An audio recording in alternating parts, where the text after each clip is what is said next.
Hi everyone, I'm Meenakshi Sharma, a teacher and your guide. Today I'm here with explanation of fifth poem of the book First Flight of Standard 10th, The Ball Poem, written by John Berryman. So as usual, before proceeding towards the explanation of the poem, let me tell you something in brief about John Berryman. John Berryman जिनका birth हुआ अक्टूबर 25, 1914 Mac Allister Oklahoma में और 10 years की as तक इनका ब्रिंगअप वहीं हुआ। इसके बाद इनके पेरेंट्स फादर जॉन स्मिथ जो एक बैंकर थे, इनकी मदर मार्था जिनका निकनेम पेगी भी था, वो स्कूल टीचर थी। इन दोनों ने फ्लोरिडा में शिफ्ट किया। द ड्रीम सॉन्ग, ये जो ड्रीम सॉन्ग है इनके बहुत सारे नोटेबल वर्क्स में से एक नोटेबल वर्क है। राइट नाउ इन्हें बहुत सारे प्राइजेस से फेलिसिटेट किया गया था, जिनमें नेशनल बुक अवार्ड है, पुलित्जर प्राइज फॉर पोएम है एंड बॉलिंजन प्राइज है। So now let's proceed towards the explanation of the poem. The ball poem. A boy loses a ball. He is very upset. A ball doesn't cost much, nor is it difficult to buy another ball. Why then is the boy so upset? एक boy है जिसकी एक ball loose हो जाती है, वो खो जाती है, छोटा सा बच्चा है, बहुत ज्यादा अपसेट है वो। और जो बॉल है उसकी कॉस्ट बहुत ज्यादा है नहीं, न्यू बॉल भी अगर खरीदें तो भी बहुत ज्यादा एक्सपेंसिव नहीं पड़ेगी, फिर भी ये बच्चा इतना अपसेट क्यों है? Read the poem to see what the poet thinks has been lost. ये पोएम पढ़ेंगे हम ये जानने के लिए कि पोएट क्या सोचते हैं, बॉल किस चीज का सिंबल है, क्या खो दिया है बच्चे ने, ठीक है। And what the boy has to learn from the experience of losing something, और किसी चीज को लूज करने के बाद वो बच्चा क्या एक्सपीरियंस कर रहा है, ठीक है। That is to be seen in the poem. So now what is the boy now who has lost his ball? What is he to do? I saw it go merrily bouncing down the street and then merrily over, there it is in the water. अब इस बच्चे का क्या होगा? इसकी ball खो गई है और कह रहा क्या करेगा? बॉल के लिए वो बोल रहा है कि मैंने देखा कि वो जो बॉल है वो स्ट्रीट में बाउंस कर रही थी और ये बच्चा बहुत एंजॉय कर रहा था उस बॉल के साथ, और वो बाउंस करते हुए इधर उधर स्ट्रीट में मूव कर रही थी and suddenly it dropped into the water. कोई वाटर बॉडी है, वो अचानक जाके वो बॉल उसमें गिर गई। No use to say oh there are other balls. An ultimate shaking grief fixes the boy as he stands rigid, trembling, staring down all his young days into the harbor where his ball went. अब इस बच्चे से ये कहना नहीं बनता था कि वो कन्विंस करना चाह रहा था, कंसोल करना चाह रहा था उस बच्चे को कि और भी बहुत बॉल्स हैं, लेकिन इस टाइम वो कन्विंस नहीं हो सकता था बच्चा। वो बहुत ज्यादा डीप ग्रीफ में था, कंप्लीटली शैटर्ड था, रिजिड हो गया था, फ्रीज हो गया था ग्रीफ की वजह से। वो वहां शुक कर रहा था, स्टेयर डाउन कर रहा था। Stare means to gaze continuously at something, तो किसी चीज को कंटिन्यूअसली देखना, तो वो कंटिन्यूअसली देखे जा रहा था। कहाँ देखे जा रहा था? वो हार्बर, वो जो वाटर बॉडी उसके साइड में जो जमीन थी उसकी तरफ देखे जा रहा था वो, जहां इसकी बॉल चली गई थी। इस बॉल को सिंबलाइज किया है बच्चे के यंग और इनोसेंट डेज से। तो वो बेसिकली मेमोराइज कर रहा है उस बॉल के साथ जो अटैच थी उसकी मेमोरीज, तो उन्हें याद कर रहा है। बहुत ज्यादा अफसोस में है कि ये क्या हो गया, मेरी बॉल कहाँ चली गई। I would not intrude on him, a dime and the ball is worthless. कह रहा मैं इंट्रूड नहीं करूंगा, बॉल खरीदी जा सकती है। जो बॉल मिस हुई है वो भी बहुत ज्यादा एक्सपेंसिव नहीं थी, एक न्यू बॉल खरीदी जा सकती है, बहुत ही कम कॉस्ट की मिलती है, जस्ट अ डाइम। लेकिन इस वक्त इस बच्चे से ये कहना यूजलेस है, ठीक है, वर्थलेस है। उसे नई बॉल नहीं चाहिए क्योंकि उसे पुरानी बॉल चाहिए, उसकी मेमोरीज उससे अटैच थी, बहुत ज्यादा अटैच था वो उस बॉल से। Now he senses first responsibility in a world of possessions. अब उसे अपनी पहली रिस्पॉन्सिबिलिटी इस ये जो दुनिया है ना पोजेशंस की, वो जो बॉल है वो इसका एक पोजेशन था, है ना, उसने ओन की हुई थी वो बॉल। तो वो कह रहा है कि अब उसे खोने के बाद इसे समझ में आएगी इसकी फर्स्ट रिस्पॉन्सिबिलिटी। कौन सी responsibility? That we should be very careful about our possessions, ठीक है। And people will take balls will be lost always little boy, and no one buys a ball back. तो वो कह रहा है कि कंडीशंस ऐसी आएंगी, हमारे जो पोजीशंस हैं या जो हमारे रिलेशंस हैं, जो हमारी मेमोरीज हैं वो जाएंगी, ठीक है, या लोग उन्हें स्नैच कर लेंगे, हम लोगों से ले जाएंगे, और कितना भी मनी जो हमारे पास है वो वर्थलेस हो जाएगा, क्योंकि अगर मेमोरीज चली गई तो उन्हें कहाँ से लाएंगे, और जो चीजें खो गई हैं उन्हें दोबारा नहीं लाया जा सकता है, न्यू चीजें खरीदी जा सकती हैं। For example the ball is lost, a new ball can be bought, लेकिन वो बॉल एग्जैक्टली वो बॉल जो मिस हुई है वो वापस नहीं लाई जा सकती है। तो पोएट बोल रहा है कि पोजेशंस जो हमारे पास होंगे या मेमोरीज जो हमारे पास होंगी या जो रिलेशंस हमारे होंगे वो दुनिया गेम प्ले करेगी, वो खोएंगे, लेकिन how to stand up after losing them. So first responsibility was to take care of our possessions, and the second responsibility what is learning is how to stand up after losing a thing, after losing relations, or after losing possessions. And no one buys a ball back. Money is external. कह रहा है money external है, उससे memories नहीं खरीदी जा सकती हैं जो उन चीजों के साथ अटैच्ड होती हैं जो हम मिस कर चुके होते हैं। सो पैसा बहुत कुछ खरीद सकता है बट इमोशंस नहीं खरीद सकता है, मेमोरीज नहीं खरीद सकता है। Now he is learning well behind his desperate eyes the epistemology of loss. अभी वो ये जो इसकी आंखें हैं, जो होपलेस इसकी कंडीशन है, उसमें ये सीख रहा है लॉस का nature. Epistemology of loss means nature of loss, ठीक है। How to stand up knowing that every man must one day know and most know many days how to stand up। और आज वो सीख रहा है किस तरीके से चीजों के खो जाने के बाद हमें स्टैंड लेना है। और राइटर बोल रहा है कि हर बंदे को ये जानना जरूरी है कि एक बार कोई चीज खो जाती है, रिलेशंस खो जाते हैं, पोजेशंस खो जाती हैं, तो उसके बाद किस तरीके से स्टैंड अप करेंगे, किस तरीके से एडजस्ट करेंगे, बिकॉज जो भी है लाइफ हैज टू गो, ठीक है। So you should take a firm stand. सो वो सीख रहा है और कह रहा है कि बहुत लोगों को पता है ये, तभी तो जी रहे हैं, है ना। So most of the people know it how to stand up after losing your loved ones, losing your possessions, losing your memories, ठीक है। तो वो ये 2 लेसन सीखा है यहाँ पे। Now after explanation of this poem, let me tell you the rhyming scheme. See, there is no set rhyming scheme. Ball, go, then last word से हम rhyming scheme देखते हैं, तो ball, go, then water.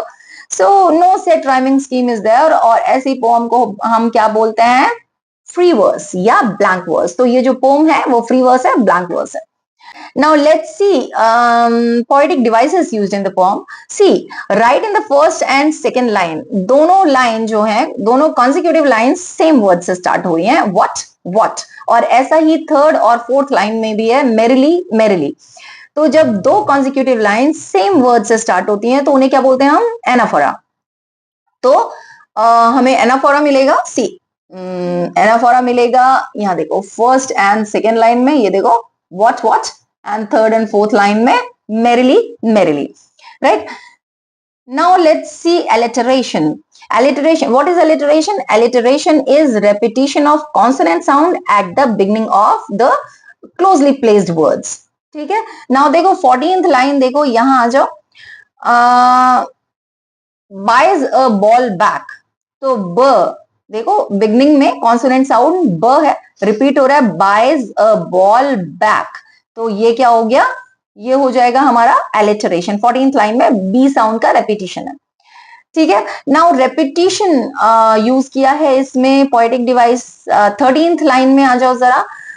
13th line में देखो balls repeat किया, एक word को 2 बार रिपीट किया, ठीक है। तो ये बॉल्स 13th लाइन में, और सेकेंड लाइन में देखो what is he to do। तो what वर्ड फिर से रिपीट हुआ है, तो 2 जगह रेपिटेशन यूज हुआ है, 13th लाइन में एंड सेकेंड लाइन में। नाउ आते हैं 15th लाइन में, ये देखो डेस्परेट आइज, ये ट्रांसफर्ड एपिथेट है।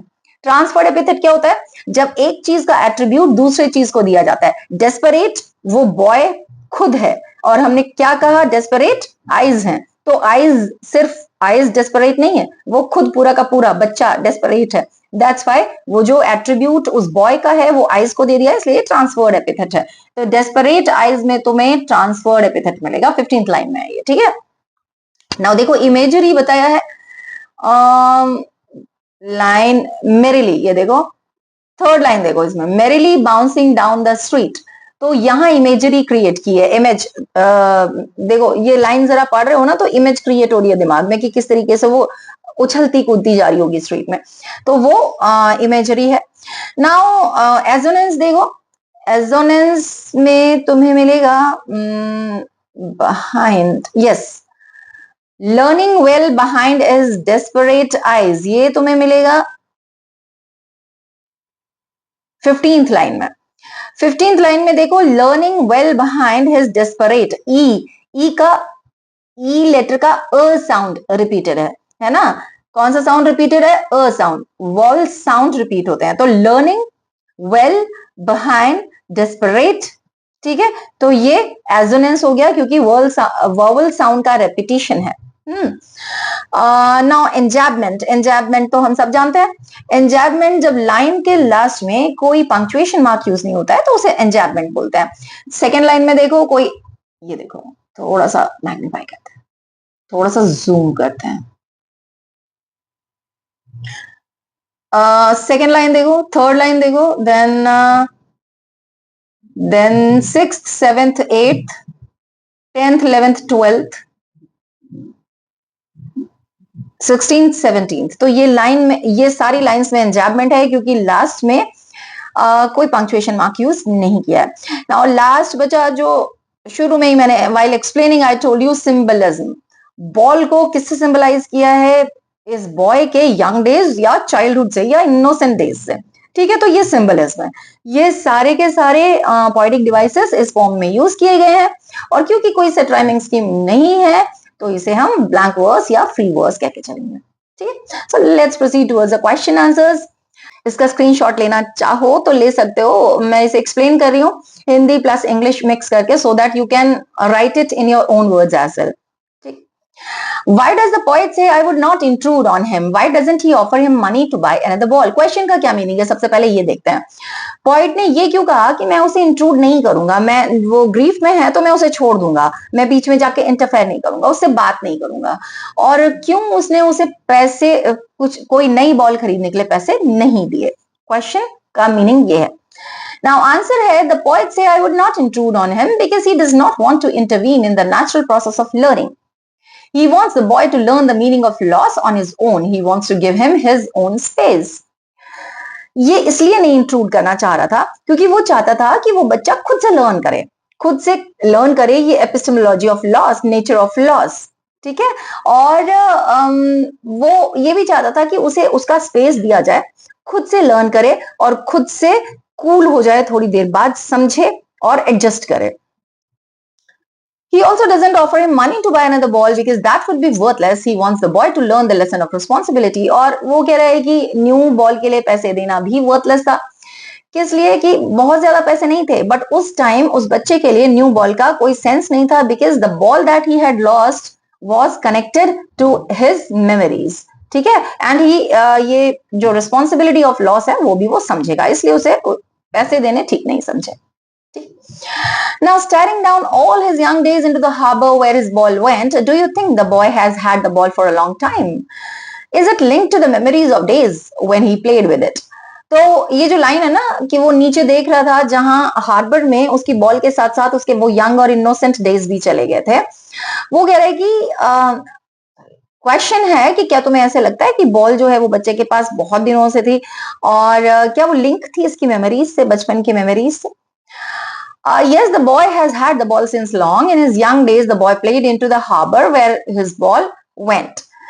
The child is memorizing these days. This led to a realization that those moments would not come back just like the ball. तो हाँ, ये बॉल जो थी बच्चे के पास बहुत दिनों से थी, और बॉय बचपन में हार्बर में इस बॉल से खेलता था, और वो जो मेमोरीज थी वो कनेक्टेड थी इसकी, और यहां से इसे रियलाइजेशन होता है कि जैसे बॉल वापस नहीं आ रही ना, वैसे ही इसकी मेमोरीज कभी वापस नहीं आएंगी। Okay,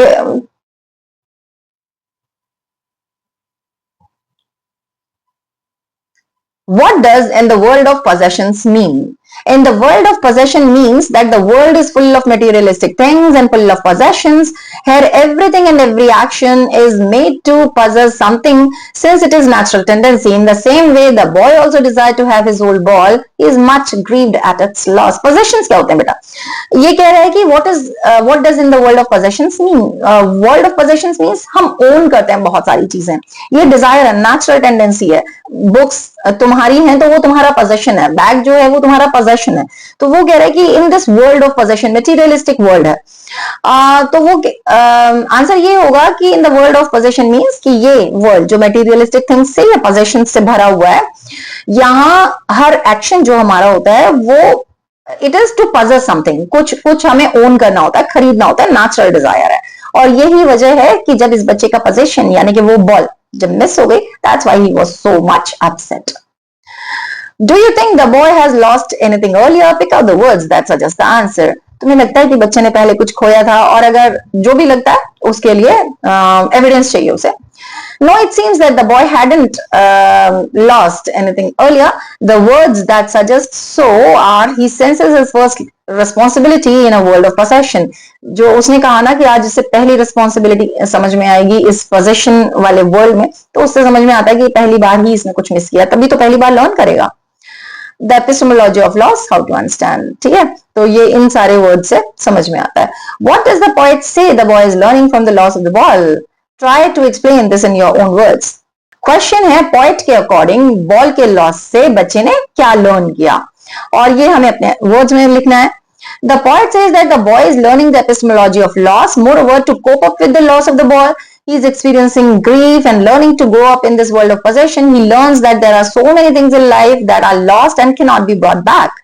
Money is earned only after hard labor and one must understand its worth. तो ये फिर से वही है कि ये यहाँ नेचर ऑफ लॉस समझेगा और वो बहुत ज्यादा ग्रीफ में है, और इस वर्ल्ड ऑफ पोजेशन में वो समझ रहा है कि लॉस का क्या मतलब होता है. यहाँ वो बहुत सारी चीजें सीख रहा है कि जो चीजें खो जाती हैं वो वापस नहीं आती हैं, और मनी बहुत मेहनत के बाद घर में आती है, तो उसकी इंपॉर्टेंस समझना बहुत जरूरी है. और वहां यहाँ उसे पहली अपनी रिस्पॉन्सिबिलिटी समझ में आ रही है जब उसने अपनी बॉल खो दी. एक तो पहली रिस्पॉन्सिबिलिटी वो समझेगा that one should be very careful about their possessions, and besides the other thing what he learned is how to stand up and leave the losses behind, and he will understand the true meaning and nature of loss. तो ये अपने words में हमने describe किया है. And this is your question answer ends. I firmly believe that you have understood the poem well. If so, please like, subscribe and share. Thank you so much. Grateful.